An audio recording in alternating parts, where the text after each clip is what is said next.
60 Minutes Rewind. For as casually as we often toss around the word hero, sometimes no lesser term applies. Tonight, we'll introduce you to members of a secret American intelligence unit who fought in World War II. What's most extraordinary about this group? Many of them were German-born Jews who fled their homeland, came to America, and then joined the U.S. Army. Their mission?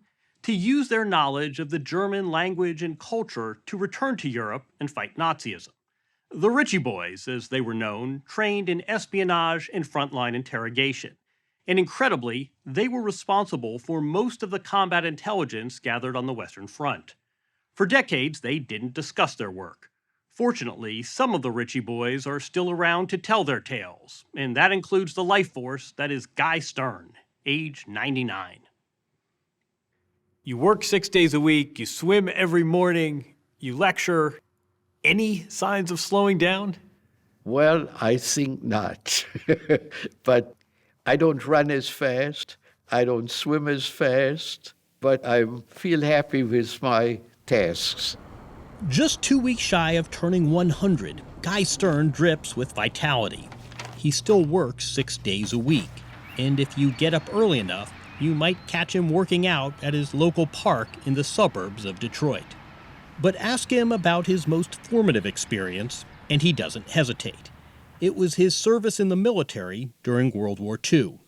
What was it like for you leaving Nazi Germany, escaping as a Jew, and the next time you go back to Europe, it's to fight those guys? What was that like? I was a soldier doing my job, and that precluded any concern that I was going back to a country I once was very attached to. I had a war to fight, and I did it. This is Guy Stern 80 years ago. He's among the last surviving Ritchie Boys, a group of young men, many of them German Jews, who played an outsized role in helping the Allies win World War II. They took their name from the place they trained, Camp Ritchie, Maryland, a secret American military intelligence center during the war. Starting in 1942, more than 11,000 soldiers went through the rigorous training at what was the Army's first centralized school for intelligence and psychological warfare. The purpose of the facility was to train interrogators. That was the biggest weakness that the Army recognized it had, which was battlefield intelligence and the interrogation needed to talk to sometimes civilians, most of the time prisoners of war, in order to glean information from them. David Fry is a professor of history and director of the Center for Holocaust and Genocide Studies at the U.S. Military Academy at West Point. How effective were they at gathering intelligence? They were incredibly effective. 60+% of the actionable intelligence gathered on the battlefield was gathered by Ritchie Boys. 60% of the actionable intelligence? Yes. They made a massive contribution to essentially every battle that the Americans fought, the entire sets of battles on the Western Front. Recruits were chosen based on their knowledge of European language and culture, as well as their high IQs. Essentially, they were intellectuals. The largest set of graduates were 2,000 German-born Jews. If we take Camp Ritchie in microcosm, it was almost the ideal of an American melting pot. You had people coming from all over, uniting for a particular cause. All in service of winning the war. All in service of winning the war, and there's nothing that forges unity better than having a common enemy. You had a whole load of immigrants who really wanted to get back into the fight. Immigrants like Guy Stern. He grew up in a close-knit family in the town of Hildesheim, Germany. When Hitler took power in 1933, Stern says the climate grew increasingly hostile. My fellow students, it was an all-male school, withdrew from you. Because you were Jewish, you were ostracized. That is correct. I went to my father one day and I said, classes are becoming a torture chamber. By 1937, violence against Jews was escalating. Sensing danger, Stern's father tried to get the family out. But the Sterns could only send one of their own to the U.S. They chose their eldest son. Do you remember saying goodbye to your family? Yes. What do you remember from that? handkerchiefs. I couldn't know at that point that I would never see my siblings or my parents again, nor my grandmother, and so forth and so on.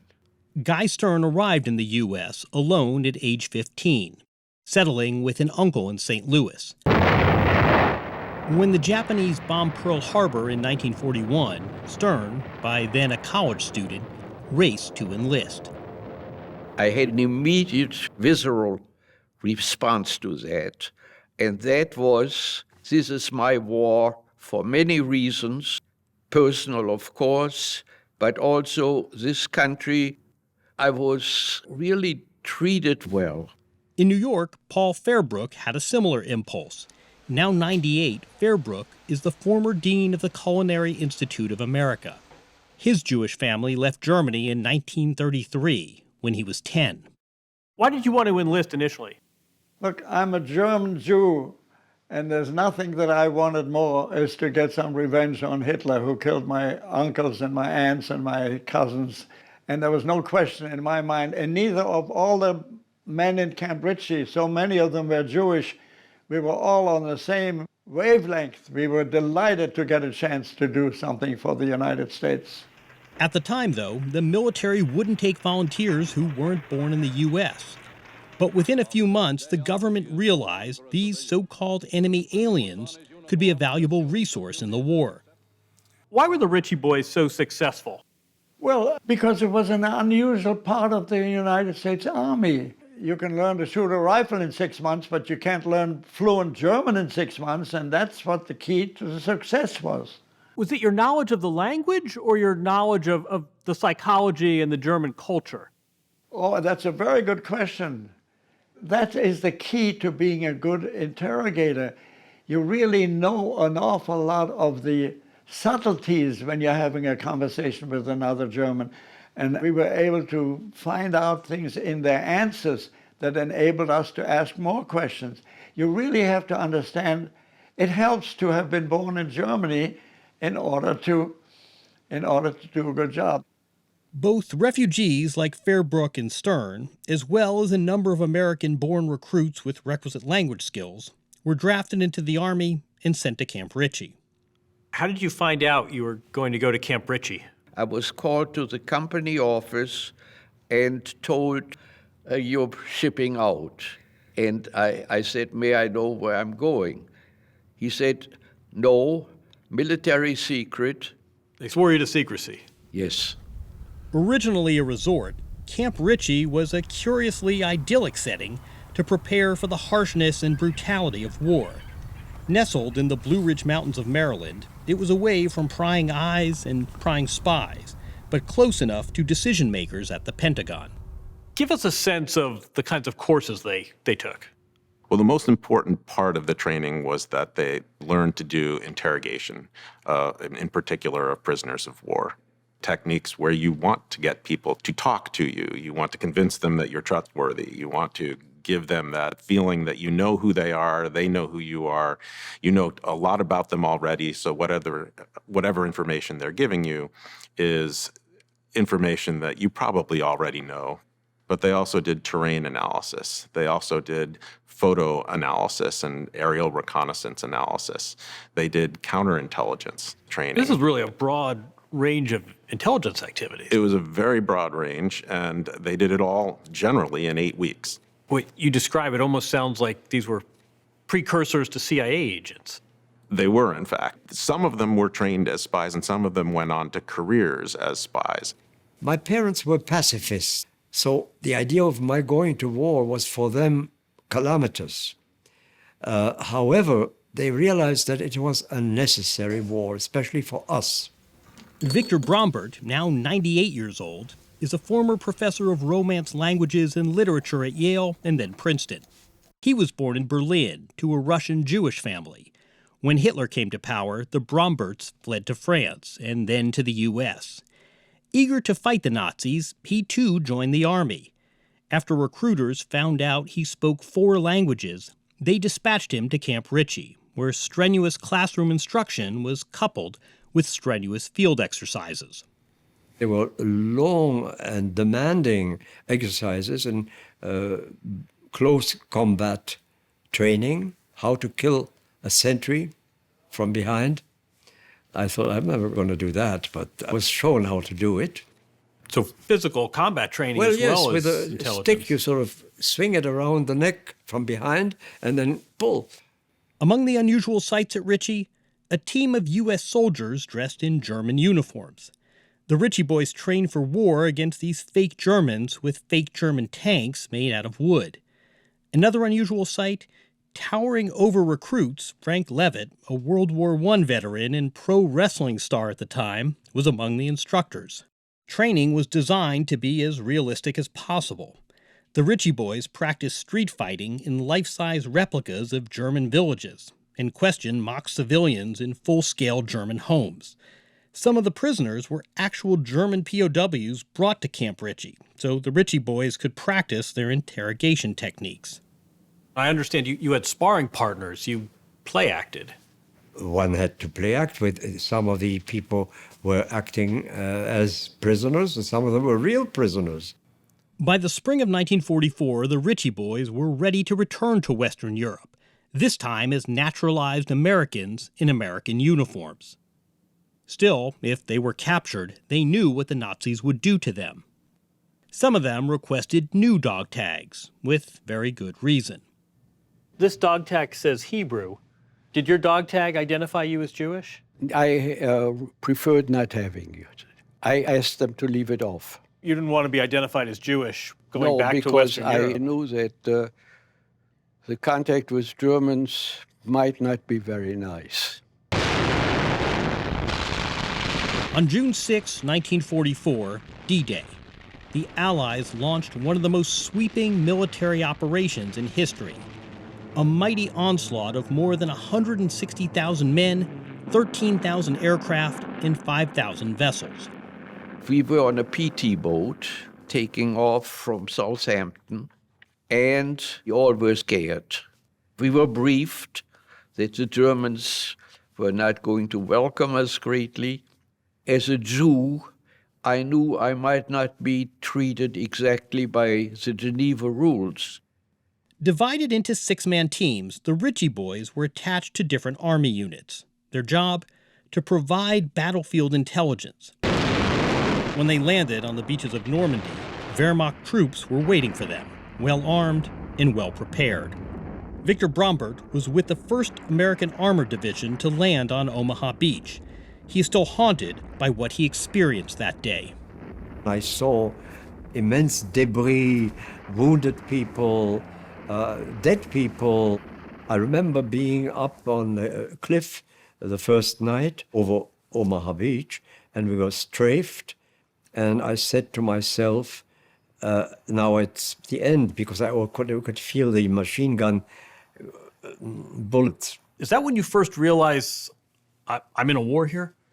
Yes, I realized that I was afraid. I never calculated that there is such a thing as terror, fear. So I experienced viscerally fear. In 1944, the Ritchie Boys headed to Europe to fight in a war that was for them intensely personal. They were members of a secret group whose mastery of the German language and culture helped them provide battlefield intelligence that proved pivotal to the Allies' victory. The Ritchie Boys landed on the beaches of Normandy on D-Day and helped liberate Paris. They crossed into Germany with the Allied armies and witnessed the horrors of the Nazi concentration camps. All the while, they tracked down evidence and interrogated Nazi criminals later tried at Nuremberg. It was also in Europe that some of them, like Guy Stern, learned what had happened to the families they left behind. This is it. They're on the beach. By the summer of 1944, German troops in Normandy were outnumbered and overpowered. The Allies liberated Paris in August. The date was August 25th. And drove Nazi troops out of France. But Hitler was determined to continue the war. In the Ardennes region of Belgium, the Germans mounted a massive counteroffensive, which became known as the Battle of the Bulge. I see a tent in the background of that photo right in front of you. Yes, that's my interrogation tent. So this is you on the job? You're in Yes, Belgium? doing my job interrogating, right. Amid the chaos of war, Guy Stern and the other Ritchie boys had a job to do. Embedded in every army unit, they interrogated tens of thousands of captured Nazi soldiers, as well as civilians, extracting key strategic information on enemy strength, troop movements, and defensive positions. They then typed up their daily reports in the field to be passed up the chain of command. Our interrogations, it had to do with tactical, immediate concerns. And that's why civilians could be useful and soldiers could be useful. Where is the minefield? Very important, because you save life if you know where is the machine gun nest? How many machine guns do you have there? Where are your reserve units? And if you don't get it from one prisoner, you might get it from the other. 98-year-old Victor Bromberg says they relied on their Camp Ritchie training to get people to open up. We improvised according to the situation, according to the kind of unit, according to the kind of person we were interrogating. But certainly what did not work was violence or threat of violence. Never. What did work is complicity. What do you mean? By complicity, I mean, we are together in this war, you on one side, we on this side.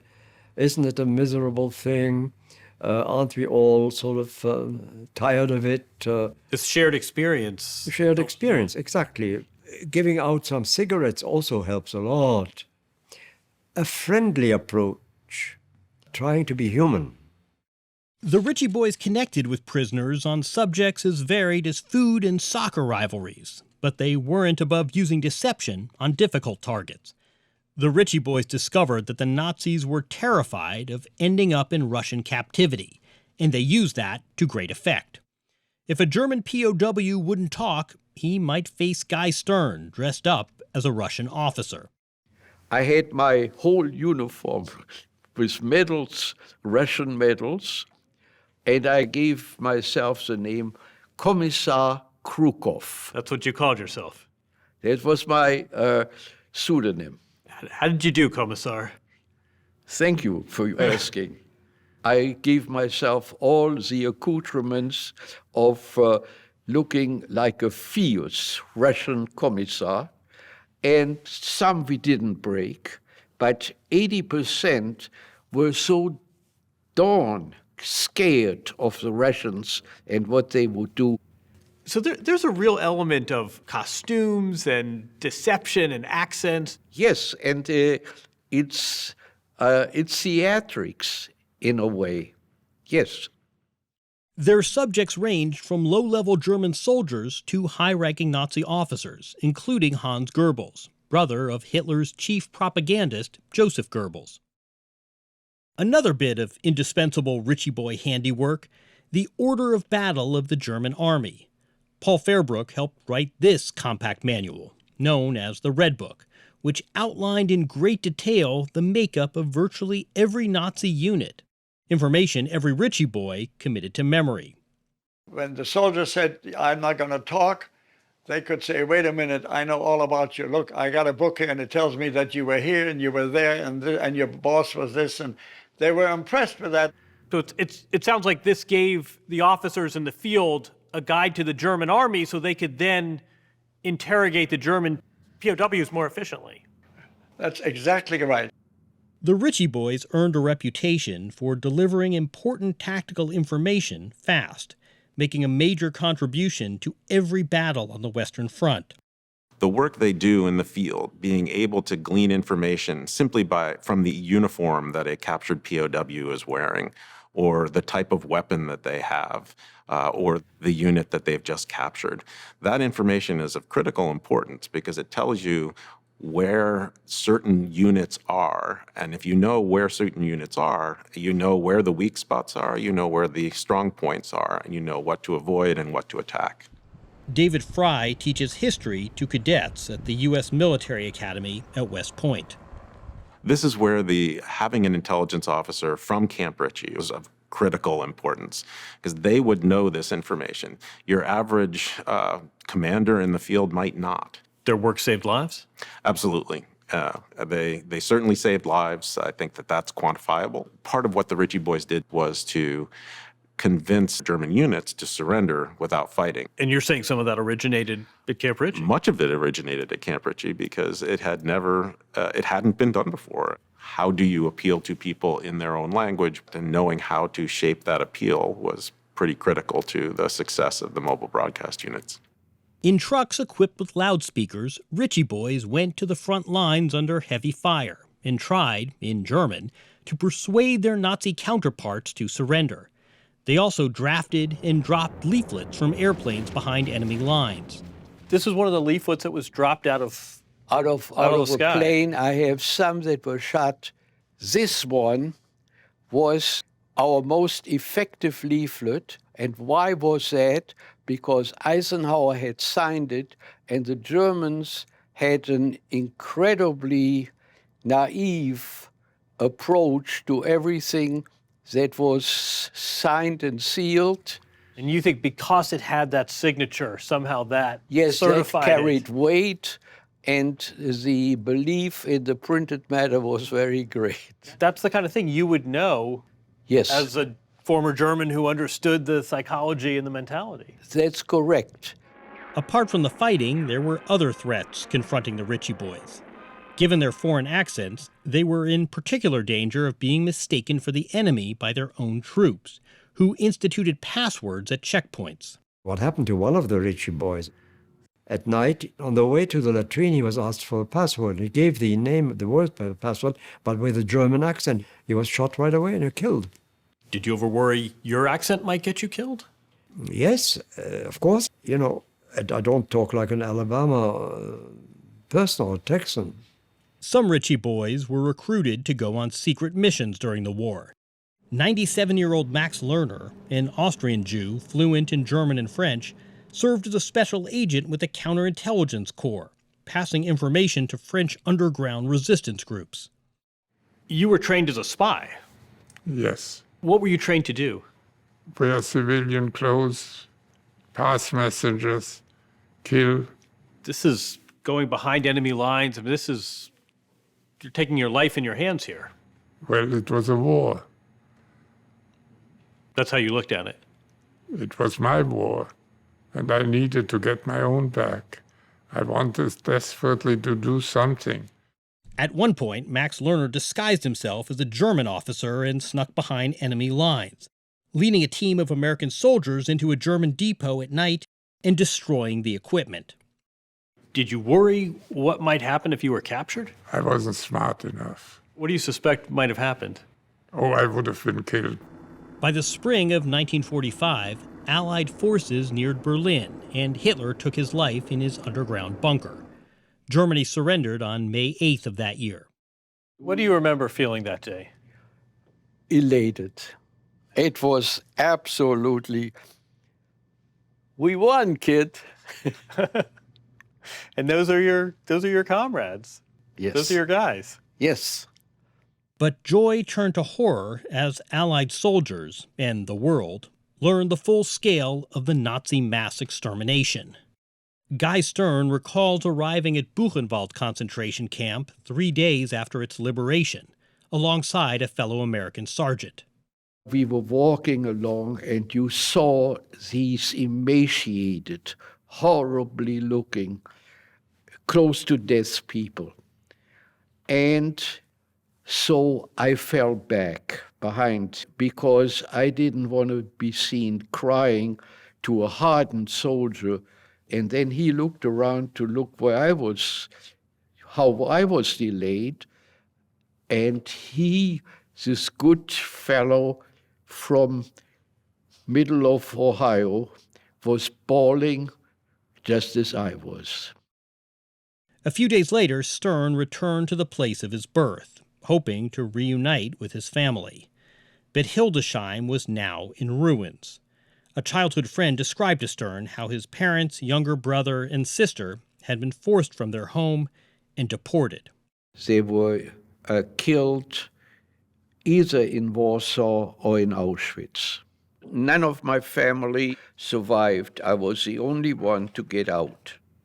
Did you ever ask yourself, why me? Why were you the one that made it to the United States? Yes, even last night.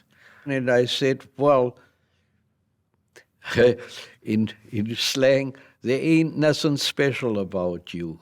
But if you were saved, you got to show that you were worthy of it. And that has been the driving force in my life. There's a way to honor your family that perished. Yeah. The story will continue after this. The Ritchie Boys were members of a secret American intelligence group whose mastery of the German language and culture proved critical to the Allies' victory over Hitler. Many of them were Jewish refugees from Europe who fled their homeland, came to America, and joined the U.S. Army. After Hitler's defeat, many of them took on a challenging new assignment, using their language and interrogation skills to find and arrest top Nazi war criminals. What do you think is the greatest contribution of the Ritchie Boys? I think it was the continuous flow of reliable information that really helped expedite the end of the war. This had a real material impact on World War II. Yes. For 99-year-old Guy Stern, a German Jew whose entire family was killed by the Nazis, the Allies' victory over Hitler was the culmination of a public crusade and a private one as well. Defeating the Wehrmacht and the Waffen-SS and all the fancy troops they had was a satisfaction, both as a team member and as a personal satisfaction. The very aspect of these SOBs now being at my command give me also some personal satisfaction. After Germany's surrender, the Ritchie Boys took on the difficult task of identifying and tracking down Nazi criminals. Longtime Yale and Princeton professor Victor Brombert helped enact the official Allied policy of removing Nazi influence from German public life, known as Denazification.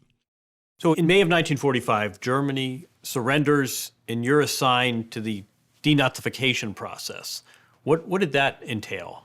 We were supposed to arrest important Nazi officials, not just any Nazi party member. It was very, very hard, very difficult, very rare to have a German denounce another German at that point. Now, is it because they were afraid that the Nazis might come back, that it's not over, or is it just a habit or habit of obedience or dignity? I don't know. And at great effort, we found people, we arrested them. We were proud of doing that. As part of denazification, photos of Nazi atrocities were posted in German shop windows, and Ritchie Boys led the country's citizens on tours of the concentration camps to educate the local population about the evil Hitler had perpetrated. Sometimes entire German towns were forced to pay respects to the dead. Max Lerner was assigned to interview German civilians to help gauge the degree to which they had served the Nazi cause and determine which ones should be punished. I imagine all of a sudden no one wants to admit to being a Nazi. There were no Nazis. They were all forced to it. So that's what you were told. I'm denouncing this and I was forced to do it. Yes. They were all justifying themselves. It was a terrible situation and I had no choice.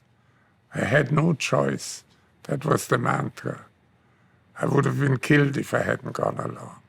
Did you ever confront a Nazi who said this was morally reprehensible? No. Unprincipled and dishonorable and I'm sorry? No. Never? Never. One of the ways they identified subjects wanted for interrogation was by consulting this book, The Central Registry of War Criminals and Security Suspects, which listed enemy nationals suspected of committing tens of thousands of war crimes in Europe, everyone from low-ranking members of the armed forces to top Nazi officials. To Allied investigators, it became a sort of Nazi hunter's Bible.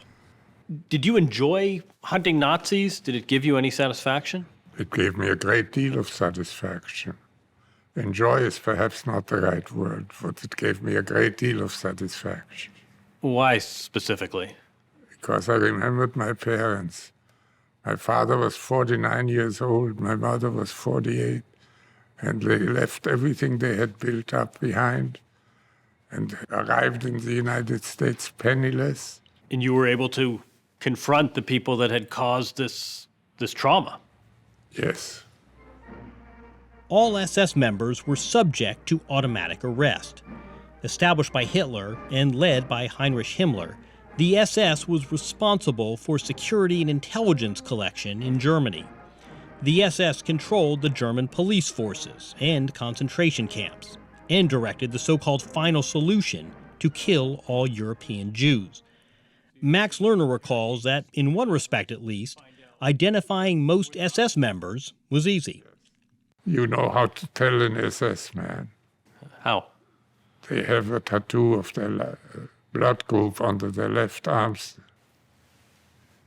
SS men, you're saying, have a tattoo under their left arm with their blood type? Yes. Or they had an effort to erase it. The purpose of the tattoo was to identify a soldier's blood type in case a transfusion was needed, or if his dog tags went missing. Max Lerner recalls being put in charge of one prominent captured German prisoner at a jail in Wiesbaden, Germany. That was Julius Streicher, the founder and editor of the Nazi paper Der Stürmer, and one of the country's leading anti-Semites. He spent several days in my jail, and I made sure he knew that it was a Jew who controlled him. You let him know you were Jewish? Oh, yes. Streicher was later tried and convicted at the International Military Tribunal at Nuremberg, where concentration camp survivors who bore witness to the mass murder faced down their Nazi tormentors. Dozens of Ritchie Boys worked at the Nuremberg trials as prosecutors, interrogators, and translators. Ritchie Boys also collected evidence which led to the prosecution of many high-ranking Nazis, including Hermann Göring, head of the Luftwaffe, Rudolf Hess, deputy Führer to Adolf Hitler, and Wilhelm Keitel, chief of the Wehrmacht, Germany's armed forces. The evidence relating to war crimes has been overwhelming in its volume and its detail. All were convicted for their crimes, and many were executed. After the war, Guy Stern and the other Ritchie Boys were celebrated for their achievements. The Bronze Star was given to me right at the end of hostilities. This is a good conduct medal, which I'm not really entitled to. And this year is the European Theater of Operations medal with 5 battles in which I participated. Do you consider yourself a hero? God, no. I tell you, when we landed on Omaha Beach, the whole heights had been occupied by the German artillery, and I looked up on those heights, and there were our American soldiers in full occupation on the day D+3, and I said to myself, that can't be done. And to take those heights against heavy firing, going up those steep cliffs, and of course it had been done. The evidence was before us. Those were the heroes. Guy Stern returned to Normandy in 2016 to pay his respects to the more than 9,300 men buried in the American cemetery there, on the bluff overlooking the hallowed beach. Did the Ritchie Boys redefine what it means to be a soldier and contribute to a military? I think they did, because they served in so many different capacities. History professor David Fry runs the Center for Holocaust and Genocide Studies at the U.S. Military Academy at West Point. There were Ritchie Boys that were in the first wave on the first day at D-Day. There were Ritchie Boys who were in POW camps embedded and gathering information in the United States. Some didn't even go over to Europe. There were Ritchie Boys who were in virtually every battle that you can think of, and some actually suffered the worst fate. There were two who were actually captured at the Battle of the Bulge, and when their identity was discovered, they were summarily executed by the Germans that had captured them. Because they were Jewish? Because they were Jewish. Wehrmacht Captain Kurt Bruns, convicted by a military tribunal of ordering the murder of those two Ritchie Boys, was executed by a firing squad in June 1945. After the war, the Ritchie Boys continued their work. 98-year-old Paul Fairbrook helped set up the German military documents section at Camp Ritchie, a vast catalog of more than 20,000 captured German documents. They sent us back to Camp Ritchie, and they created something that I call the equivalent of the Library of Congress. We got a lot of German prisoners who were willing to help us catalog all those documents. The project detailed every aspect of the German army's operations during the war, including how they were structured, how they mobilized, and how they used intelligence. The U.S. War Department used this collection of German documents to study Germany's battles with the Soviets on the Eastern Front, in order to be better prepared for any future conflict with Russia. So there's all sorts of impact years and years and years after the war from this camp in Maryland. Right. It was not only that short-term impact on the battlefield, it was an impact on war crimes, then shaping the Cold War era. They really played a significant role. After the war, Guy Stern, Victor Brombert, Paul Fairbrook, and Max Lerner came home, married, and went to Ivy League schools on the GI Bill. Guy Stern became a professor and taught for almost 50 years. They all rose to the top of their fields, as did a number of other Ritchie Boys. I understand there's some Ritchie Boys became fairly prominent figures. There are a whole variety of prominent Ritchie Boys. It turns out that author J.D. Salinger was a Ritchie Boy. So was Archibald Roosevelt, grandson of Theodore Roosevelt, as was philanthropist David Rockefeller and media baron and billionaire John Kluge. Some became ambassadors. Others were actually really important in American science. And notably, Professor Fry says, more than 250 Ritchie Boys continued to work in the field of intelligence after the war, becoming professional spies. Many of those who trained at Camp Ritchie actually did go on to the OSS, the precursor to the CIA. That meant that the people who learned their craft at Camp Ritchie played a significant role in setting up what eventually became the CIA. How do you think we should be recalling the Ritchie Boys? I think we look at this group and we see true heroes. We see those who are the greatest of the greatest generation. These are people who made massive contributions, who helped shape what it meant to be American, and who, in some cases, gave their lives in service to this country. This is a remarkable story. Why do so few Americans know about this? Because it involves military intelligence, much of it was actually kept secret until the 1990s. A lot of what was learned and the methods used are important to keep secret. And only in the early 2000s did we begin to see reunions of the Ritchie Boys. Now in their late 90s, these humble warriors still keep in touch, swapping stories about a chapter in American history now finally being told. What is it like when you get together and reflect on this experience going on 80 years ago? We always find another anecdote to tell. You have a smile on your face when you think back. Yes, this is what happened. It was hard for us not to notice that beyond the stories runs a deep sense of pride. You bet your life I'm proud of the Ritchie Boys. It was wonderful to be part of them. I was proud to be in the American Army, and we were able to do what we had to do. I don't think we're heroes, but the opportunity to help fight and win the war was a wonderful way. I can look anybody straight in the eye and I said, I think I've earned the right to be an American. And that's what it did for me.